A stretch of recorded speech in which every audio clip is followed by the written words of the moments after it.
Welcome or welcome back to Snacks and Stacks. I like to talk about books, TV shows, and movies.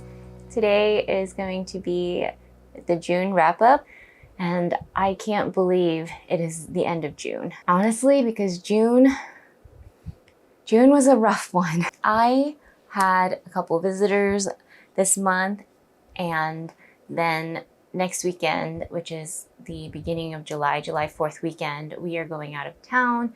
My son likes to go hang out with his grandma for 2 weeks in a different state, and we always got to go pick him up. So that's what we're doing next weekend, which means I have a ton of videos that I've recorded that I have not edited. That means my videos will take a while to probably get uploaded unless I edit like crazy in the next 3 days. So we'll see. But back to my June wrap up. I watched Dept Q, which is on Netflix. The reason why I watched it was because I saw Matthew Good, and even though he has publicly said that he had a terrible time shooting Leap Year, it is one of my favorite movies because I love him in it. I also love him in Downton Abbey. So I saw that this was a crime thriller, and my husband loves those. So I went ahead and started playing it one day on the couch, and we both watched it pretty quickly. I would say that it's a really good show. I really enjoyed the characters and the acting in this. Like, it's reminiscent of the crime thrillers we get to see, but there is an overarching mystery that was not solved by the end of this season. Our main protagonist is Carl Mork, and he is played by Matthew Good.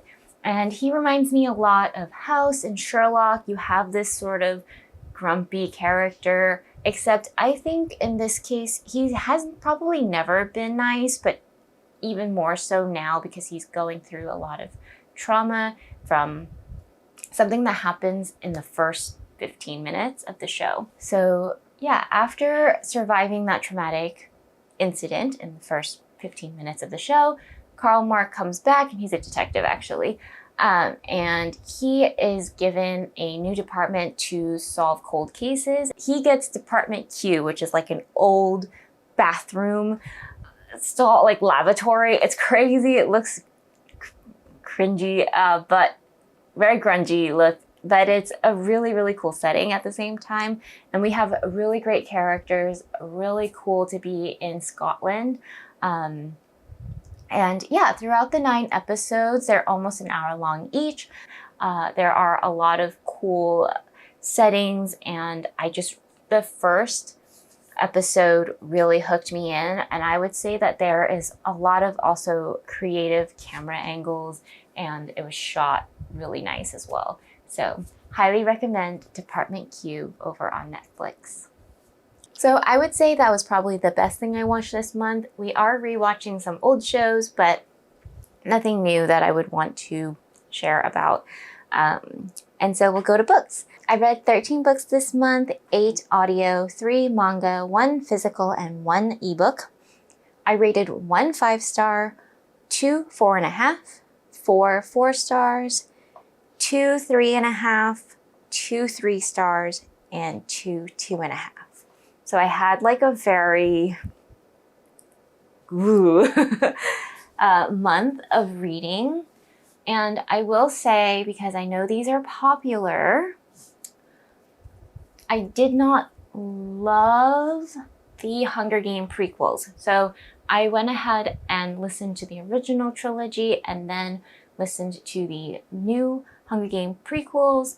I know Ballads of Songbirds and Snakes is not new, but it is newer.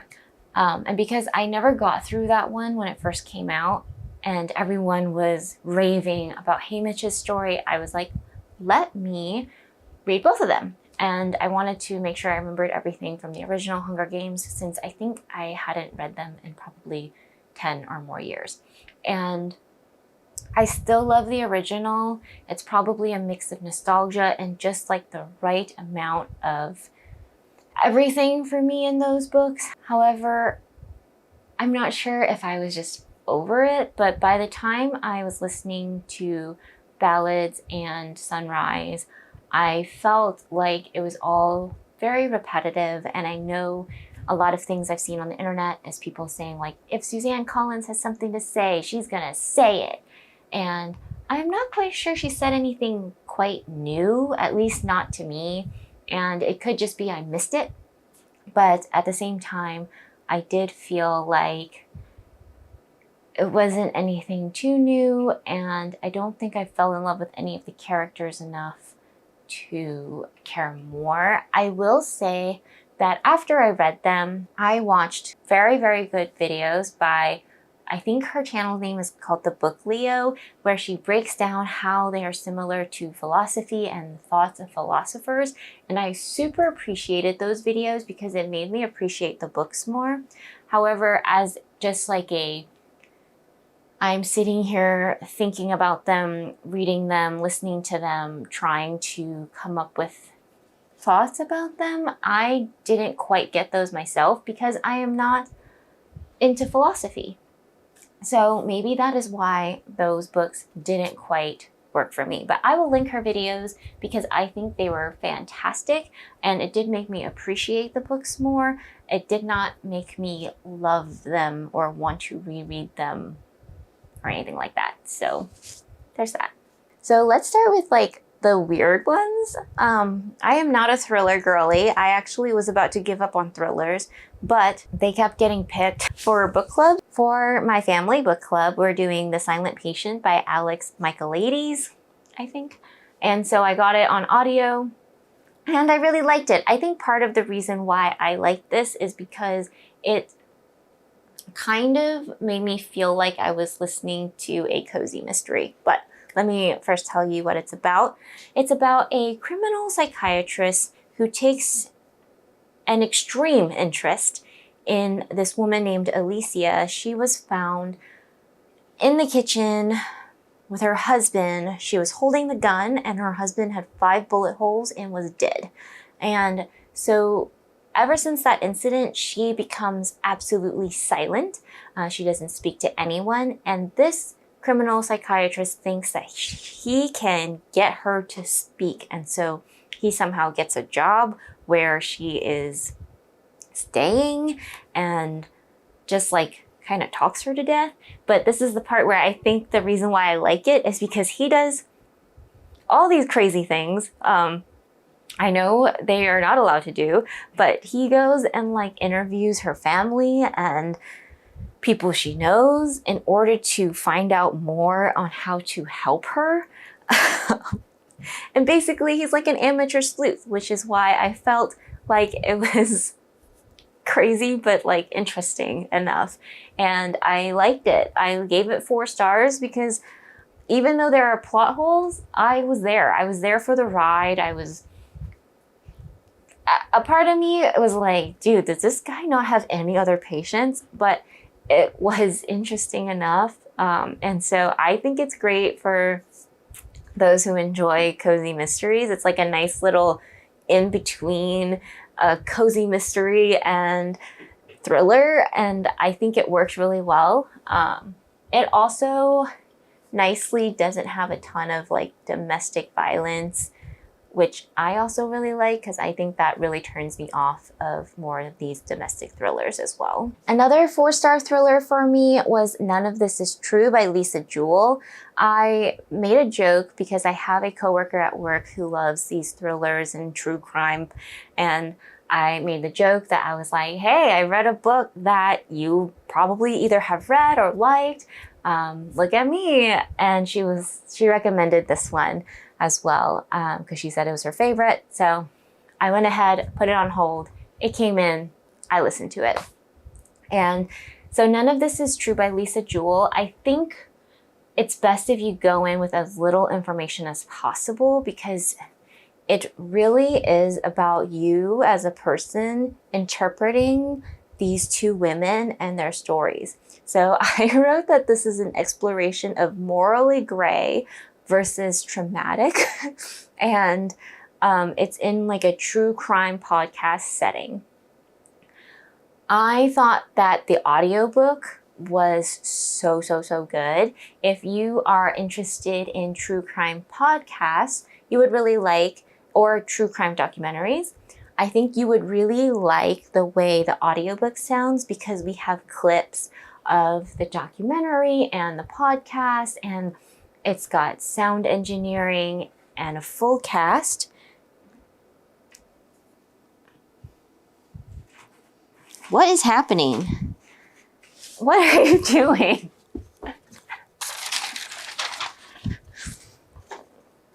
But you did.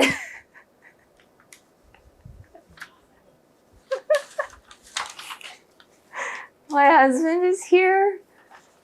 My son is gone, so I knew this note had to be from my husband. He's leaving for food, and he didn't want to mess up my video.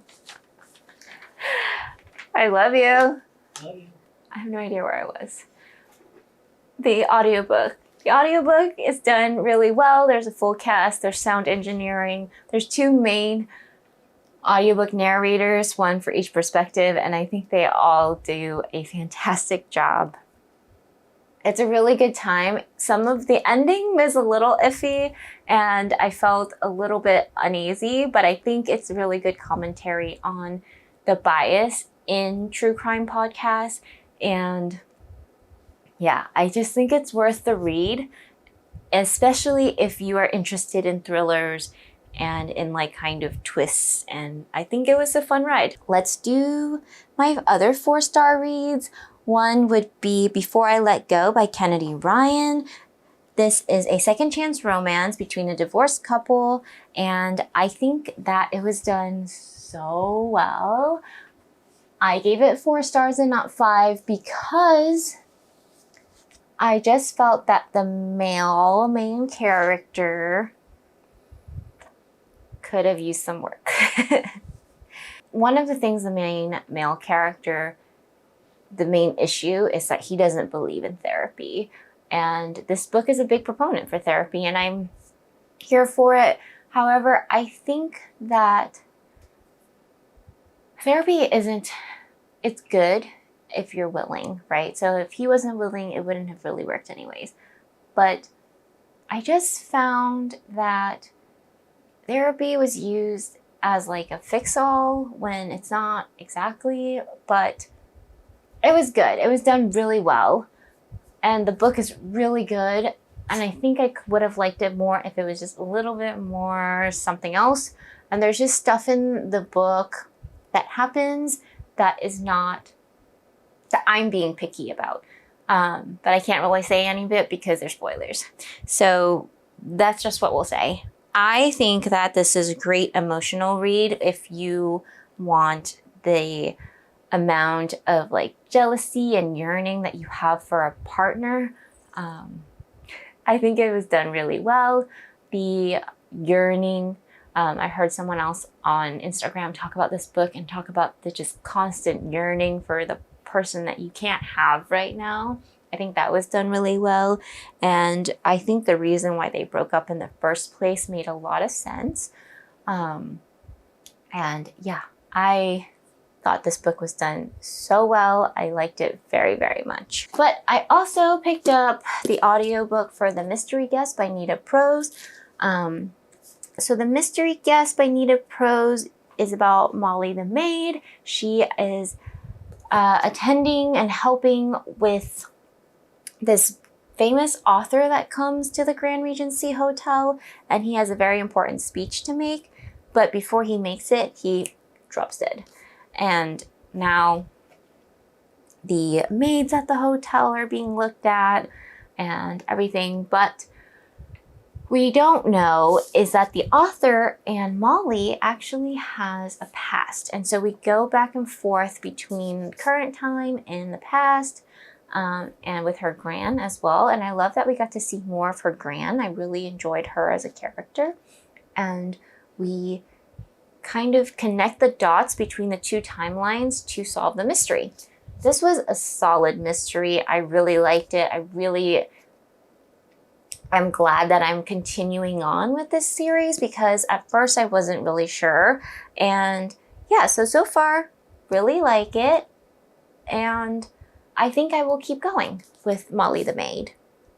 She has like a very lovable character without being overtly anything, right? She's just very much herself, and I like the way she approaches things, and she's got like this almost Sherlock tendency, but it's not because she's like a detail genius. She's just like very much in tune with what is happening and can describe things and remember things very well. So I like her, and I like the fact that she's not, I think she's likable without being like quirky. Like her quirky isn't like, I'm funny and quirky, like, sorry about that voice, like that kind of quirky. Her quirky is like odd, but still lovable. I have no idea if I'm saying anything that makes any sense, sorry. And for my 4.5 stars, it would be Junie by Aaron Crosby Eckstein. This is a historical fiction, fantasy-ish, slash paranormal. Junie is a coming-of-age novel of a slave in Alabama right before the Civil War starts. We follow her at first, just her everyday life almost, and we can see that she's grieving the loss of her sister. Things are happening that makes her want to then do something, which awakens the ghost of her dead sister. And from there, she kind of gets into a quest of some sort to try to lay her ghost to rest. This book takes the course of a year, so it is quite slow-paced. We do go through ups and downs with Junie being a teenager and not knowing what to do, and she has a lot of feelings and a lot of stuff that she's being told not to do, she's not allowed to do. And the writing was so pretty and done so well. I will definitely pick up another book by this author, and I think for a debut, this was done really well. I found it to be a really well done, like hopeful book, even though a lot of it got really violent and got kind of scary. I compare it a little bit, tiny little bit, to Beloved by Toni Morrison, as they both have these paranormal feelings and vibes with it. But I would say Junie is I would say that Junie is a lot lighter than Beloved by Toni Morrison. I still think that it explores all the themes that slavery explores, but in a really kind of weird way. So this might be a bit of a spoiler, so I'll put a timestamp here. But what I really liked about this book is, at first when you're reading it, you think you're just reading about a Black girl who works in a house. And then you remember, like, you know she's a slave, but at first it's not like all those really terrible things that you read. It's like more slice of life, and it almost feels, not that it's okay, but it feels like part of the life, you know? And then all of a sudden, somebody else comes into the picture and just makes it so much worse. And I think the nice thing about this, we talked about this in book club too, is it almost feels like it's okay because it's such like a daily part of their lives. All of these people have been doing this for a very long time. And so it makes you really question, what is okay? Is it okay just because it's been going on for a while? Is it okay? Like, why did it happen for so long? But yeah, I think it does a really good job touching on those things and then making you feel like, oh, you're right, it's not okay. The way they treat these people, you know, like they're people and all this stuff. Anyways, I'm going on a tangent, trying not to share too much, but also trying to be like, it's really good. It's a good book, and it's a good conversation piece too. Speaking of good conversation piece, I finally read The Invisible Life of Addie LaRue, and I gave it 4.5. I keep going back and forth, but I think it stays about 4.5. I really liked it. I recognize some of the reviews about how it's not very diverse, how it's very Eurocentric, and I recognize that some people just don't like Addie as a character. However, I like Addie as a character, and I can't help but think it's very Eurocentric because it's like in the reviews and videos I've watched about it. But I thought to myself, and I questioned myself, if I hadn't known that, would that have bothered me? And I don't think it would have as much. One, maybe because I am brainwashed and Eurocentric myself, but also, and you'll find this out about me in another book that I talk about today. I am a sucker for my house, for home, for feeling at home. I'm not a big traveler. I like it, but I don't go out of my way. And I don't have the wanderlust that many people have. I'm very comfortable being at home. And so for me, Addie staying within certain regions made a lot of sense.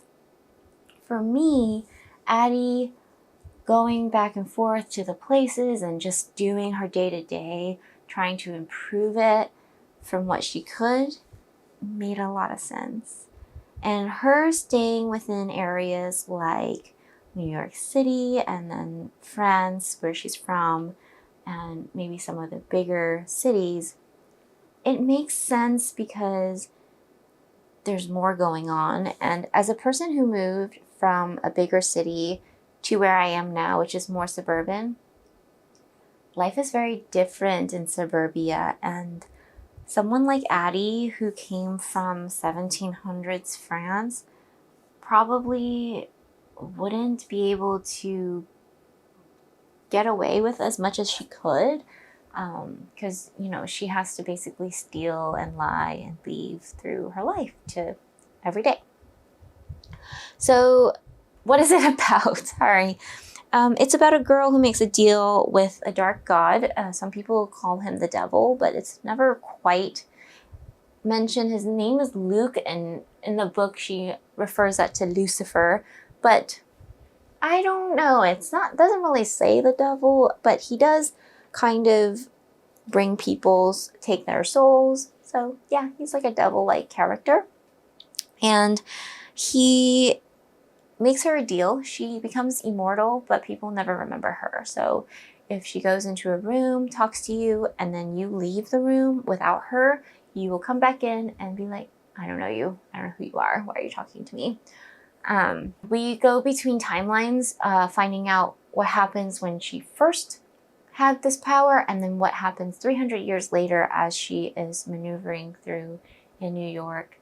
And I will say that finally someone does remember her, and we don't know why. I loved listening to this book, but I really wish I read it physically at the same time. I didn't have time to read it physically while reading other things and all the things going on, but I will be rereading this book soon physically because there are so many passages that were absolutely beautiful. It was just my kind of beautiful. It was not too purpley, but not too simple. It was written in a way that made you feel something about the simplest things. And I loved it. I loved the writing. The narrator was wonderful as well. It's Julia Whalen. So if you've ever heard any of Emily Henry books, it's her. And yeah, I loved it. And I loved the themes that it talked about. There's themes about remembering someone and what that means, death and what that means. So it made me think of, you die twice, once when your body is dead, and then the second time when the last person says your name.